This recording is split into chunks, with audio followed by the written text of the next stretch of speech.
Vince McMahon didn't care anymore at all. He didn't care, bro. And I don't blame him that he didn't care. He's 76, he's 77, whatever it was. He's old, he's tired, he's done it all. He's got nothing else to prove. He was at the point of not caring. Okay. Triple H cares.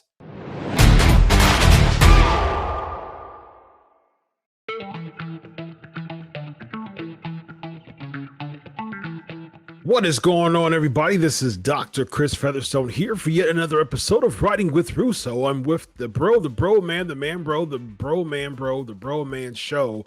Ladies and gentlemen, it is Vince Russo. What's going on, Dr. Chris? How you doing, man? I'm doing all right. I'm doing okay.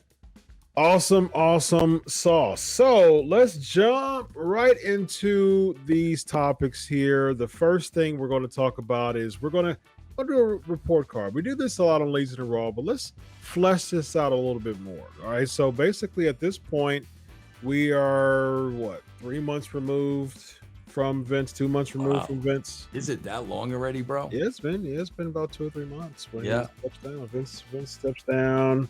I think it was like in June or July. Yeah, so we are, let me see. We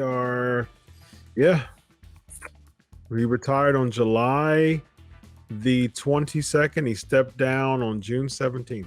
So it's been over 3 months now since he stepped down.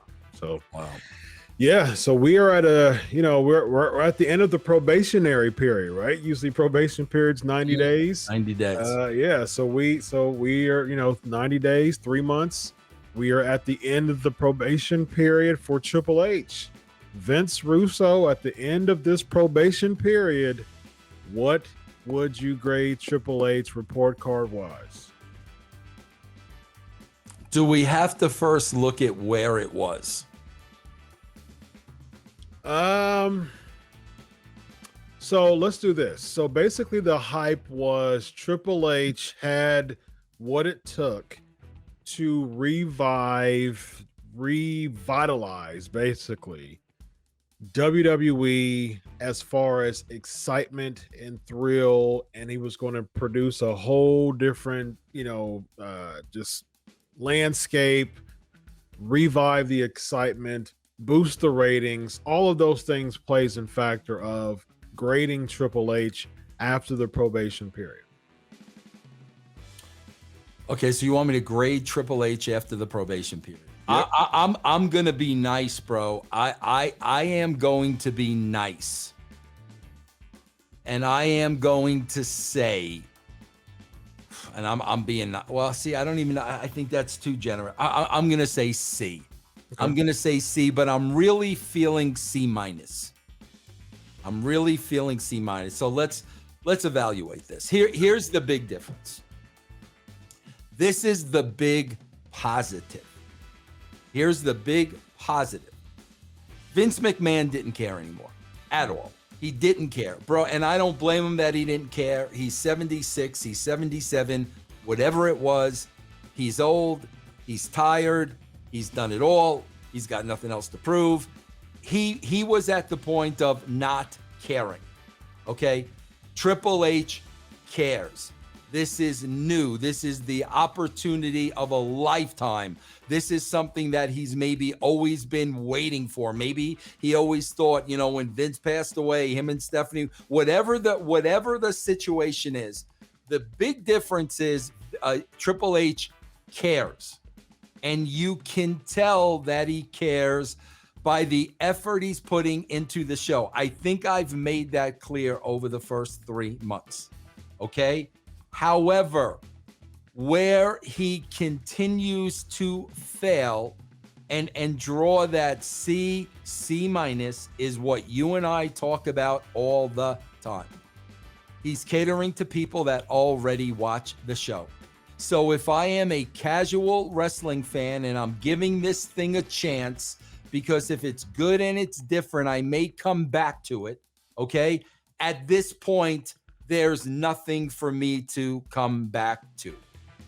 He's catering to the marks with long wrestling matches with bringing all NXT talent over to the main stage that aren't ready.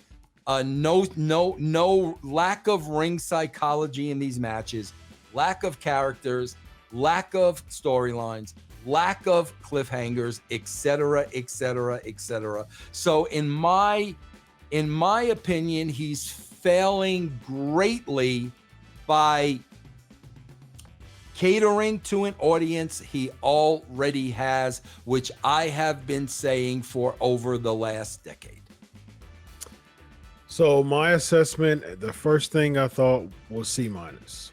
And you said something really good, and I was acquiescing to that. As far as I can see a difference of the effort.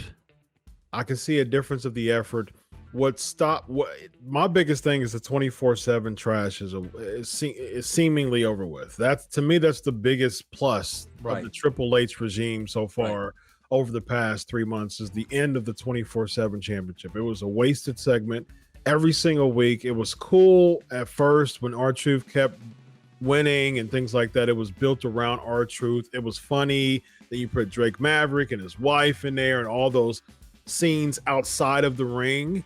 Those were funny to me. Jinder Mahal and the golf cart and things like that. Those outside scenes were funny to me. And then it got to the point where it was just running around the ring during the match. Like it just got so terrible. And I'm so glad that Triple H ended that. So that's the biggest positive for me, for personally. I like the fact that he is trying. I do see that. I do see some effort there. I also like the fact that he is attempting to bring prestige to the mid-card championships. I'm a big fan of the Gunther run, but that was Vince McMahon was, can get some credit on that too, because Gunther was credible before the Triple H, 3 months span so far. So, but the fact that Gunther is still very highly protected, I like that. I like that a lot, actually, because Gunther can be a massive, massive heel, and if he's used right, he hasn't been damaged at all on the main roster. He hasn't been damaged at all, period, in WWE. He had the NXT championship for like over 2 years, between like 2 or 3 years. It was long. And so I like that. I like the fact that he brought Cross back, and Cross is a much better carrying Cross than when Vince had his hands on him, that's for sure. So there's some positives. For me, though, it still goes back to the fact that there's nothing about this that's bringing in the casual fan. And I always call myself a Brits fan. I look from both ends, all right? I look from the fact of a hardcore fan. I look from the fact of the casual fan. I see both lenses.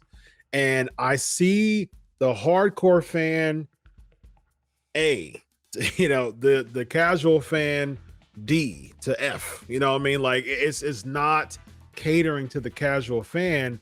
And I see, honestly, it might not be spite, but it may be, though, because what I see is Triple H having a little bit of, let me get back at Vince, by bringing back the first names, and let me rise up all of this NXT talent that Vince didn't see money in, and I'm going to force the viewer to see this NXT talent, because at the end of the day, NXT's my baby, and I'm going to be sure that they have a bigger audience to see my baby. And I see that every Monday, basically. Yeah, I agree. And bro, here's the problem I think you're having too, bro.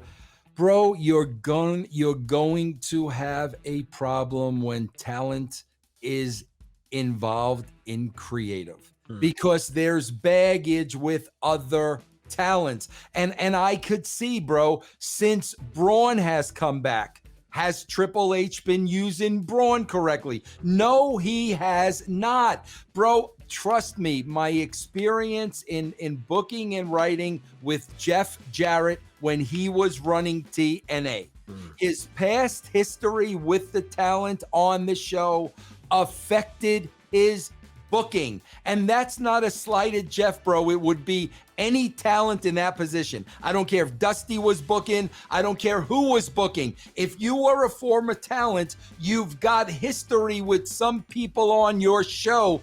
It's going to bleed over. If you are a full-blown writer like me, that is a non-factor because you're giving me a roster. I don't have any feelings to these guys either way. My job is to get everybody over. The fact that Triple H was a worker and he worked with some of these guys, immediately, bro, politics is involved. That is going to affect the way you write the show. He's not going to forget what happened with this one back in 2012 and that one. I'm telling you, bro, that's a mistake, and there's always a problem and an issue with that. So is it a matter of playing favorites to people he has a better relationship with? Is it a matter of getting back at, some tension? Like, are those factors when it comes to, pushing versus de-pushing people? Absolutely, bro. And like I said, it's not a Triple H thing. That's a wrestler Across thing. the board. When you put a wrestler in that spot, bro, that's what's going to happen.